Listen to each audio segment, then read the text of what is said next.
সুনীল গগৈ ক'ত হেৰাল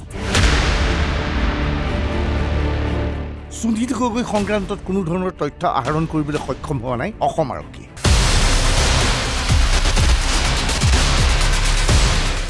ঢকুৱাখানাত উদ্ধাৰ হোৱা মৃতদেহটো সুনীল গগৈ নহয় জাহাংগীৰ হুছেইনৰ বুলি কৈ DNA ৰিপৰ্ট প্ৰকাশ কৰিছিল লখিমপুৰ আৰক্ষী এইখিনিতে তেওঁলোকৰ দায়িত্ব শেষ হ'ল কিন্তু সুনীল গগৈ ক'ত সেই বিষয়ে কোনো তথ্যই সংগ্ৰহ কৰিব পৰা নাই অসম আৰক্ষী এক কথাত ক'বলৈ গ'লে এই তদন্তৰ প্ৰক্ৰিয়াত অসম আৰক্ষী সম্পূৰ্ণৰূপে ব্যৰ্থ জাহাংগীৰ হুছেইনৰ হত্যাৰ তদন্ত কৰিবলৈ গৈ শূন্যত গতা ঘূৰাইছে অসম আৰক্ষী ছদিন ধৰি একেলেঠাৰিৰে জেৰা কৰিছে সুনীল গগৈৰ পত্নী আৰু পুত্ৰ সুনীল গগৈৰ পত্নীয়ে ইতিমধ্যে স্বামীৰ মৃত্যু হৈছে বুলি ধাৰণা কৰি বাৰ্ধক্য জীৱন আৰম্ভ কৰিছে দৈনিক 12 ঘণ্টাকৈ জেৰা কৰিছে সুনীল গগৈৰ পত্নী আৰু পুত্ৰ কোনো ধৰণৰ সংসত্ৰ লাভ কৰিব পৰা নাই আৰক্ষী বাহিনীয়ে তৎসত্ত্বেও দৈনিক থানালৈ মাতি আনি হাৰাশাস্তি কৰিছে সুনীলৰ পত্নী আৰু পুত্ৰ জাহাংগীৰৰ মৃত্যু সংক্ৰান্তত সুনীলৰ পত্নী আৰু পুত্ৰই প্ৰকৃততে একো কথাই নাজানে নেকি সুনীল গগৈ জীৱিত আছে বুলি পত্নী পুত্ৰই নাজানে নেকি ছদিন ধৰি জেৰা কৰি সামান্যতম ক্লু উদ্ধাৰ কৰিব পৰা নাই আৰক্ষীয়ে আৰক্ষীৰ তদন্তৰ প্ৰক্ৰিয়াত অসন্তুষ্টি প্ৰকাশ কৰিছে ঢকুৱাখানাবাসীয়ে সুনীলৰ গাঁৱৰ ৰাজহুৱা সভাৰ দৃশ্য এয়া গাঁওবাসী একত্ৰিত হৈছে এখন ৰাজহুৱা সভাৰ আয়োজন কৰিছে সভাত গ্ৰহণ কৰা হৈছে কেতবোৰ প্ৰস্তাৱ পুলিচে যদি তদন্ত কৰি প্ৰমাণ কৰিব পাৰে তেতিয়াহ'লে একেৰাহে 6টা দিন তেখেতলোকক কৰা শাস্তিয়ে আমাক মৰ্মাহত কৰিছে আৰু তেখেতলোকক নজৰবন্দী যিটো পুলিচৰ ভাষা আছে এই নজৰবন্দীত ৰাখি তদন্ত চলাওক আৰু তেখেতক আৰু এতিয়াৰ পৰা 12 ঘণ্টাকৈ থানাত বহুৱাই নাৰাখিবৰ কাৰণে আজিৰ সভাই সিদ্ধান্ত কৰি প্ৰস্তাৱ লোৱা হওক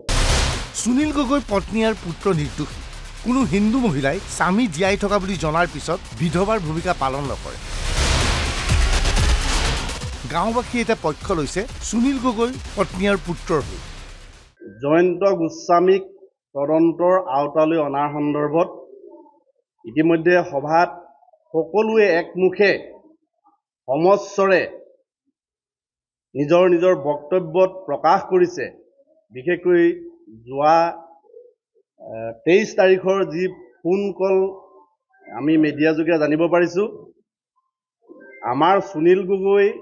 নিৰুদ্দেশ হোৱাৰ মূল কাৰণটোৱে হ'ল জনস্বাস্থ্য কাৰিকৰী ঘিলামৰা সংমণ্ডলৰ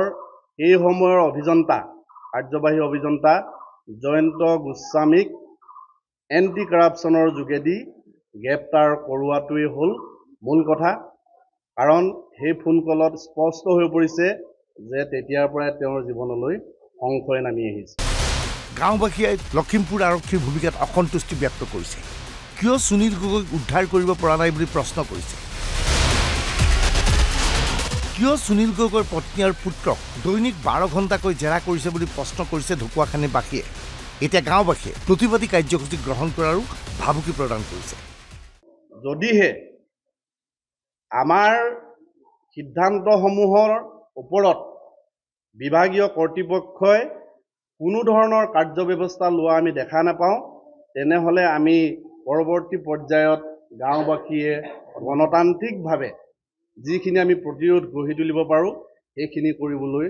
বাধ্য থাকিম এয়া সকিয়নি নহয় আমি প্ৰশাসনক জনাইছোঁ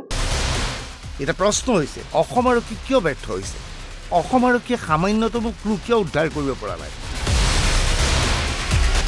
এই সমগ্ৰ প্ৰক্ৰিয়াৰ সৈতে সুনীল গগৈৰ পত্নী আৰু পুত্ৰ অজ্ঞ নেকি নে ইতিমধ্যে সুনীল গগৈক হত্যা কৰা হৈছে ইয়াৰ কোনো উত্তৰ দিব পৰা নাই অসম আৰক্ষীয়ে ব্যুৰ' ৰিপৰ্ট NB নিউজ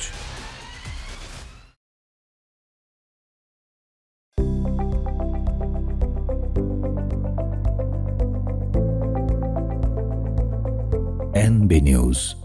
সহজ সৰল ভাষাত নৱভাৰতৰ কথা